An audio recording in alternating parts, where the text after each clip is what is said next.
Hey there guys, welcome back. This is Phoenix Pyres. It's been a long time no see, and we're going for something different today. We're going to do a Faster Than Light or FTL video.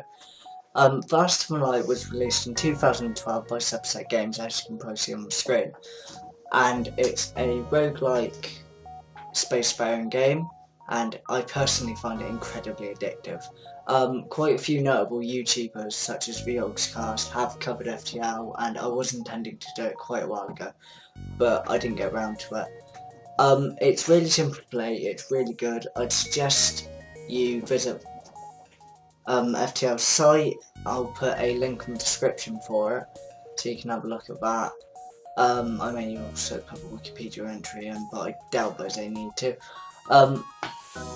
Well, this is going to be a playthrough of it, so let's get started. I may split it into parts actually, but it depends.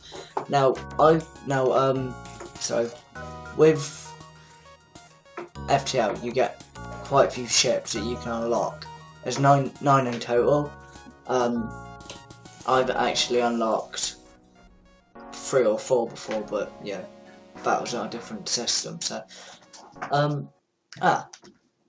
okay, this is somewhere completely different. Yeah, your actual starting position and the entire world itself, actually, in FTL, is completely randomised, which is pretty cool, actually. But basically, the game consists of jumping between beacons, nodes, rather. Oh, pardon me. Yeah, it consists of beacons, and at these beacons you'll experience a variety of adventure, combat, and things like that, and combat itself is really interesting. So we have a quest. We should go on an epic quest. Yay! So yeah, basically you just jump along these beacons towards the exit beacon, and then just try to reach the last sector to defeat the rebel mothership or flagship or whatever it's called before the rebel fleet catches you. All the events are pretty much text based apart from combat, obviously. There's shops where you can buy new equipment and stuff like that, and it's just a really big game, to be quite honest. There's a lot to do and I've never completed all of it. So yeah, this one I think will be a bastard, and we won't risk them. We'll let them get smashed apart. With FTL, it's important to note that combat is quite tactical, and I can show you now actually. So with FTL, you have different rooms, and you have crew members, you have doors, you have oxygen and hull and stuff like that. I'll run you through it. Basically, what's it called? It's actually just, it's piloting. Yeah, piloting allows you to evade and it charges your FTL drive, which allows you to jump between beacons and to jump out of combat if it gets a bit too much. Doors allow you to control doors either by clicking on them manually like so, or you can click here to open them all, or click there to close them all. Useful if you vented the entire ship apart from say the med bay to kill attackers, boarders, and you just want to close them quickly. You then have the cameras, I think they're called cameras, sensors rather, sorry, and these allow you to see all the rooms on your ship. Without them, you only see the rooms that are occupied by crew members. Helps to locate fires that can break out on your ship because of enemy damage or intruders, or anything like that. You then have the weapons, obviously used for attacking, breaking through shields, blah. They're also used for special events as well, which are in blue in text. You then have the med bay, which allows you to heal crew members. You have the oxygen bay, which provides oxygen, which allows your crew to basically survive if that drops below 25. All of these rooms, all of the rooms will become pink with a yellow outline, and your crew members will begin to suffer suffocation damage. You then have the engines, which allow FTL travel and will allow evasion as well, or at least it'll boost it. Shields obviously protect you from damage and things like that. So, let me show you how combat works. And I was well stupid and didn't bother to put that in. But basically, how it works is you have laser weapons, iron weapons, and things like that. He's got an iron weapon and this is going to be interesting. Right, as you can see, he's hit my... And we have... Oh no, it's a bomb. Okay, not too bad. Yeah, as you can see, he's kind of damaged my engines. But it doesn't matter because no one's in there. I'll fix that afterwards. But basically, you just click on the weapon you want, move it over, and click on the system that you want to target. It's really that simple. Combat is quite quick actually, it's over within probably under 5 minutes, if that. You do need to have your, as you can see here, you do need to have your engines and your piloting system manned. Sorry. Your piloting system needs to be manned and the engines need to be repaired before you can make an FTL jump and before this can charge and whatnot. Let's go and get them to repair it. You basically just, if something's damaged, you'll send someone over to get them to repair it and they'll do it automatically. Yeah, combat's pretty cool. I mean, it is well, quite obviously one of the biggest things in this game. So yeah, that's a rough, rather unorganised rundown on FTL. There's quite a lot to explain, so I'll try and go over as much of it as possible. Hey, it's Metro Dude! Ultim, or however you say his name. I don't know if any of you lot have actually played Metro, I suppose so, but yeah. It's Metro Bloke.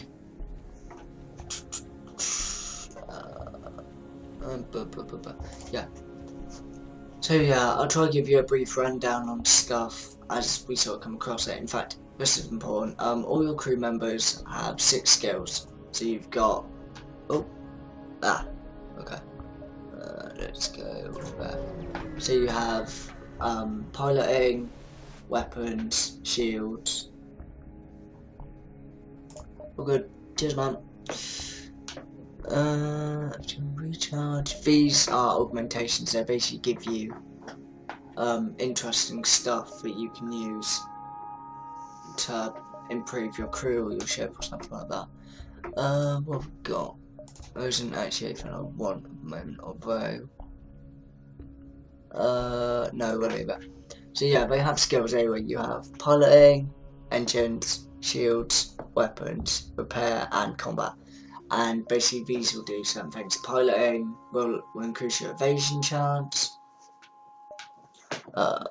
So what way do we want to go? Go that way. Yeah, piloting will increase your evasion chance. Engines will also increase your evasion chance, and I think decrease the. Let me just hit that. I think it will decrease the FTL chance. No. Okay, it will just increase the evasion. Shields will obviously increase shields by 10%. And then with weapons, it will be the same as shields, just weapons. Repair will increase the repair skill. Repair speed, sorry. And combat increases the combat damage once it's mastered. Basically, you have 3 levels of skill to go through. So it'll be green and then yellow. No, rather sorry, it'll be empty.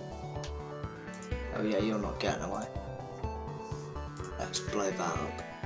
So it'll be empty and then it'll go green and then it'll go yellow. And then once it's completely yellow at 55 for most of the skills, it will be completely mastered and your go will be uber boss in whatever it is they've mastered. You can farm, or train rather, these skills pretty easy if you get a decent enough. What does this guy do? Shields. Yeah, shields. Okay. Yeah, you can actually sit there for God knows how long and just let them keep firing. Or get shot at, and well, actually, it only works with shields, engines, and evasion. Piloting, because basically how the whole training technique is, you just get an enemy, but you can just sit there and just take the hits off them, and your shields recharge before they can actually do any damage, and you just keep going, keep swapping crew members over and things like that. So yeah, that's that. God, I haven't stopped talking this video, which is quite nice actually.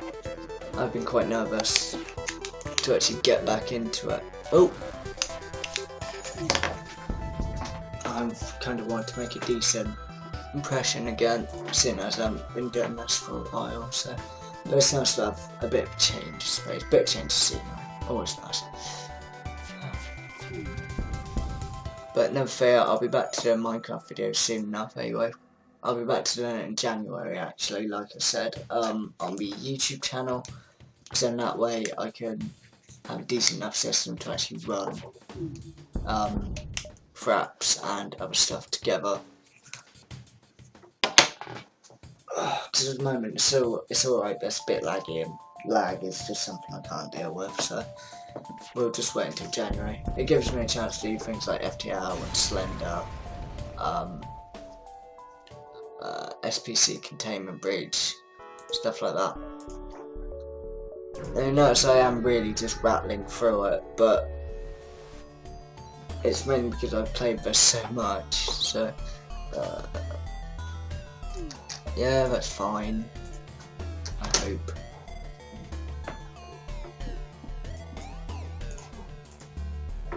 Small thing, if your shields or anything like that are disabled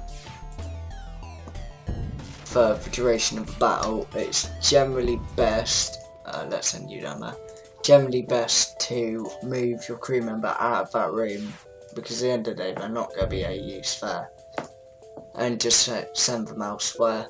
So like I've done, send them to the engine room, just to be a bit of help during that fight, really. Afterwards, feel free to move them back, it's not really an issue, but I gotta say, I do like the explosions, they're quite cool. Yep, remove that, 77, 100, 100. Always a good idea afterwards to make sure all your equipment, make sure all your systems are fully repaired, all your crew members are fully healed, and all doors are closed and the oxygen's back up to normal, and it takes a couple of minutes for everything to sort itself out and be ship shape. So it's well worth the wait. Now admittedly I haven't, oh let's have a look.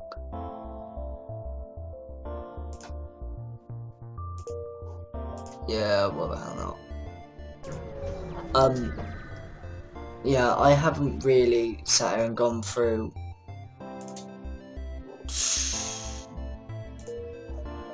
the actual,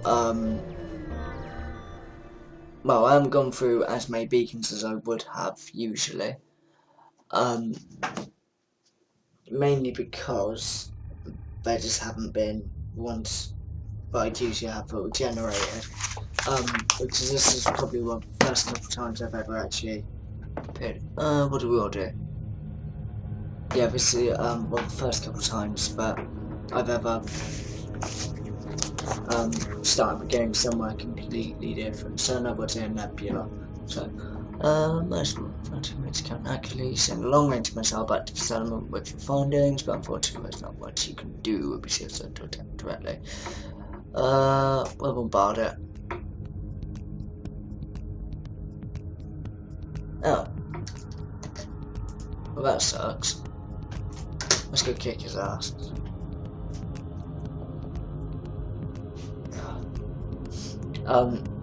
Important note, Mantis, if they board, if you're human, so you have the Kestrel, or whatever you've renamed it, and that's quite cool actually, being able to rename your ships, but I would suggest that you gang everyone up onto them, do as much damage as possible, if you can't kill them outright,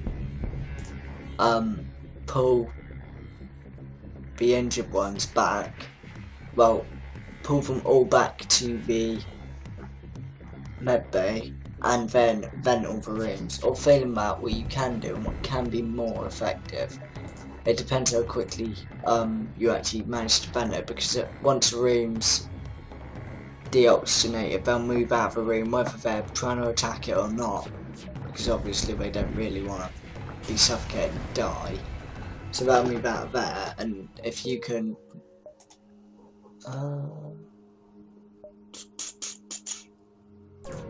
if you can draw from back towards the I'll do that, man. I'll finish this. Yeah, so if you can just draw them back towards the med bay, then that's a good way to start. Or you just send two. Say, for example, you have 3 crew members. You send 2 in to engage, pull the most weakened one out, send the best one. Send the crew member that you didn't send in the first place in to essentially replace them, and just keep swapping them over. Eventually you will need to pull them all back to the med bay, but it will slow down the damage that they do to the systems, allow you to vent the rooms, and things like that. But if you're really going to get overwhelmed, it's generally best to let them just destroy a lot of your systems and pull them back towards the med bay. But it depends if their weapons are active. If their weapons are active, personally, I would send everyone to the weapons bay and camp them in there and just try and hold the weapons bay so that you can keep damaging the ship. If you destroy a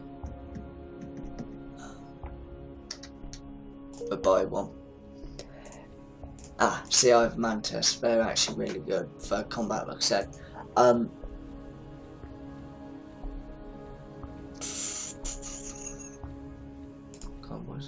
Yeah, if you have boarders on your ship and you destroy the ship while they're still on your ship, because sometimes they don't get pulled back to their ship, they'll actually stay on your ship and they'll still be a threat to crew and to your systems and whatnot,